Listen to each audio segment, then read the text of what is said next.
Are our students okay?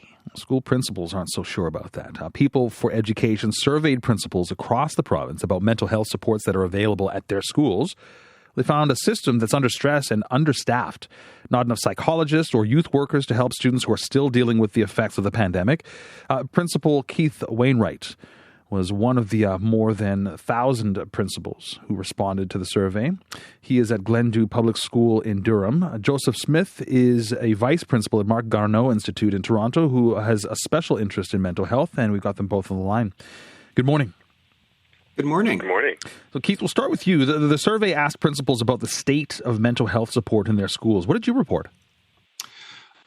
Really, I think there's a huge need within the schools. We're seeing a lot of students dysregulated, a lot of need to just kind of everything from simply keeping up perseverance and problem solving to more hands-on, more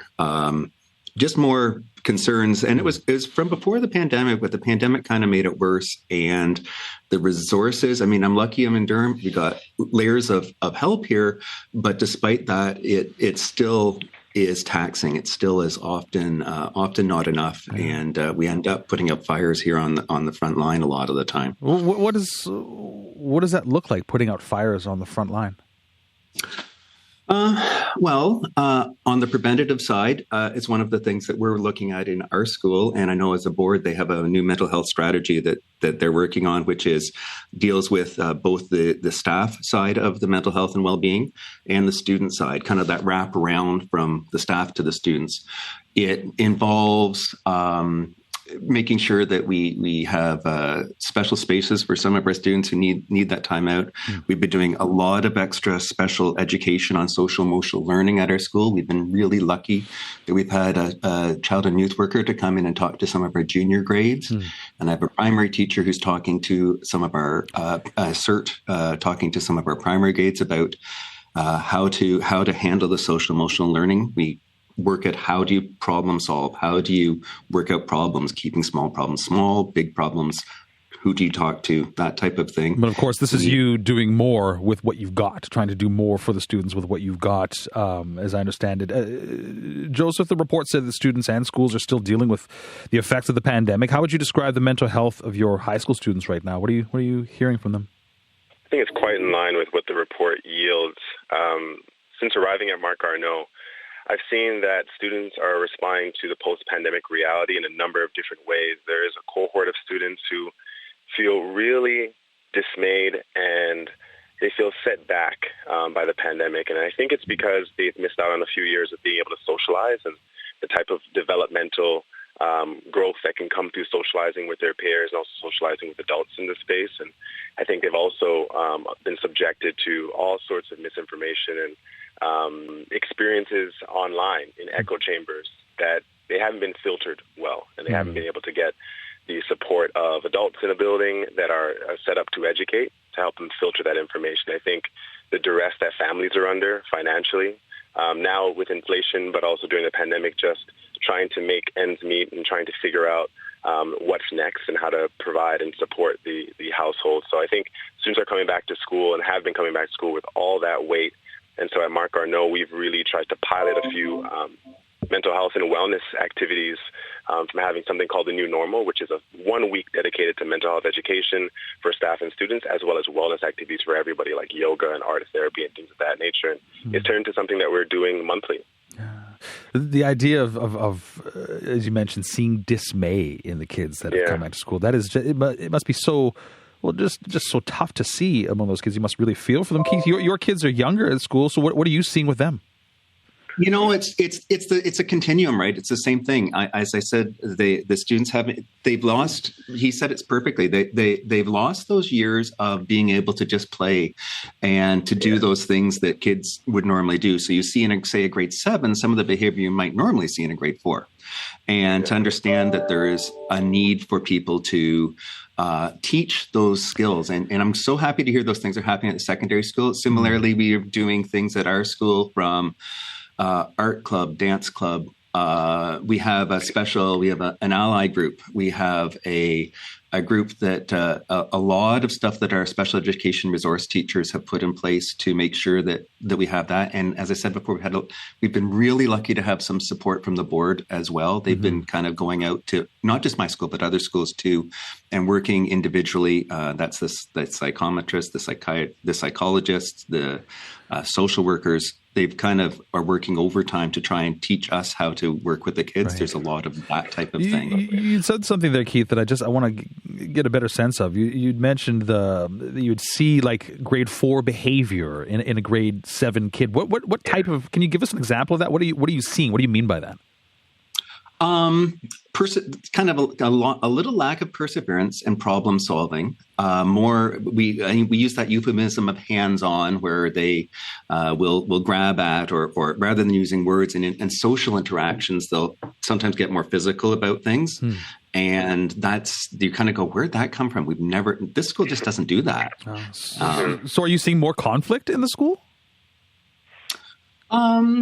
Conflict, yes. And I think the other comment there about the dismay and more kind of kids feeling overwhelmed from time to time and anxiety. Right. So, I mean, a lot, and you've given us examples, both of you, of work that you're doing already in the school with what you have, but it sounds like there's a massive, or at least there is a gap between what you have and what you need. So give us a sense of that gap. Joseph, we'll start with you. Do you have enough social workers or child youth workers for kids to talk to at your school? Great question. I mean, more is always needed.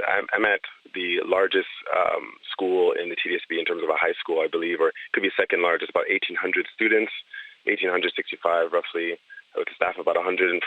And for that volume, of course, you can always have more. And so what we've actually redone is rely on our community partners like NACIA and CMHA, and we have representatives from Sick Kids coming into our school and actually stationed in our mental health and wellness hub.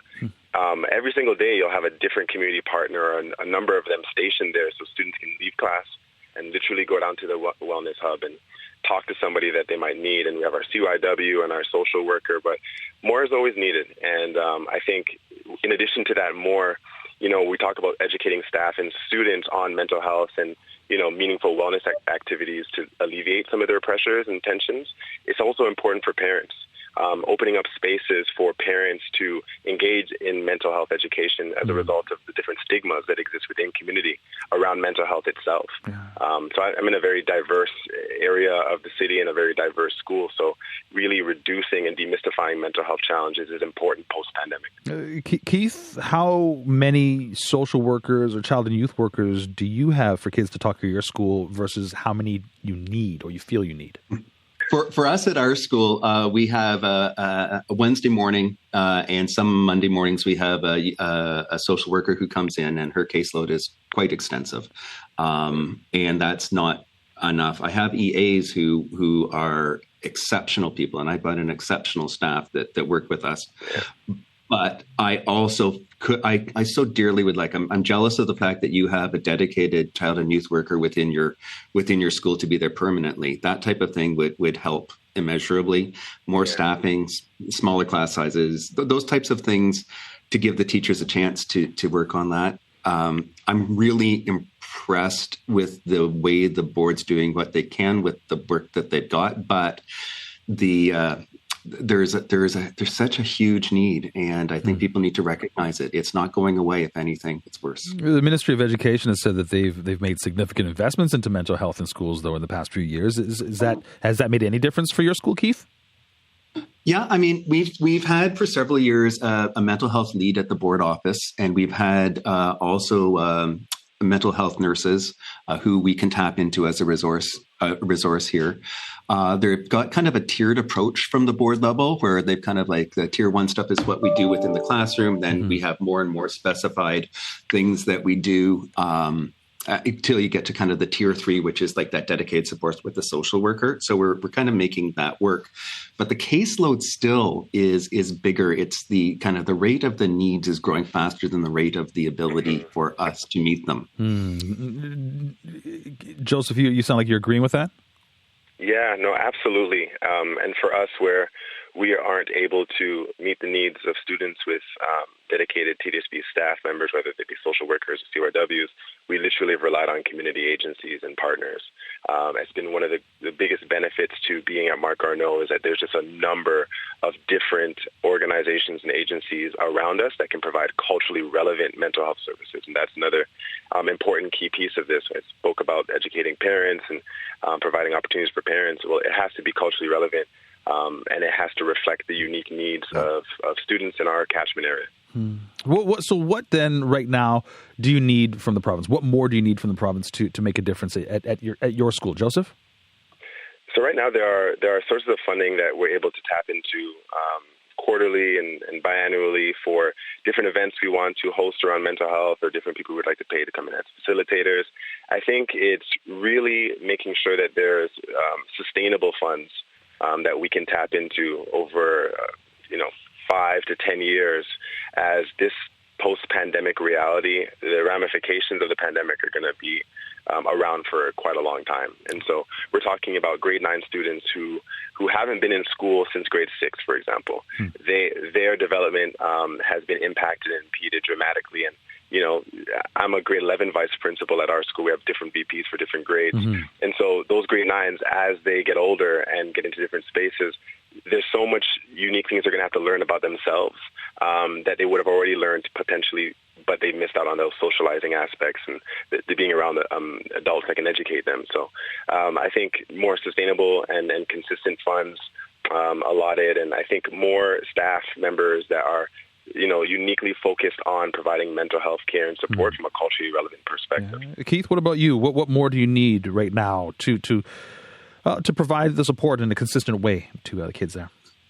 Yeah, I think that People for Education report kind of nails it really well at the end there, where it talks specifically about the focus funding on the human resources, especially the mental health and well-being bit, and the families need the support too. It's like we're kind of wrap the kids around. We've got the kids, and then we've got our school, and then we've got the board, and then we've got the families right in there with us. So we need to kind of see it as a community issue, and I think we just need to keep the ministry needs to, and at schools we just need to keep that focus on our kids and recognize this has been hard.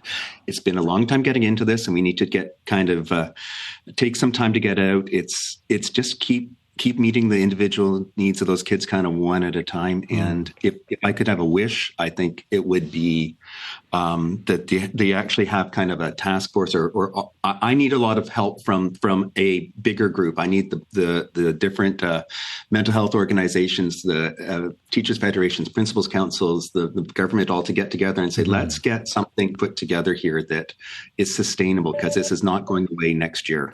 Keith and Joseph, really appreciate your thoughts on all of this morning. Thank you. Thank you. Thank you. It's a pleasure.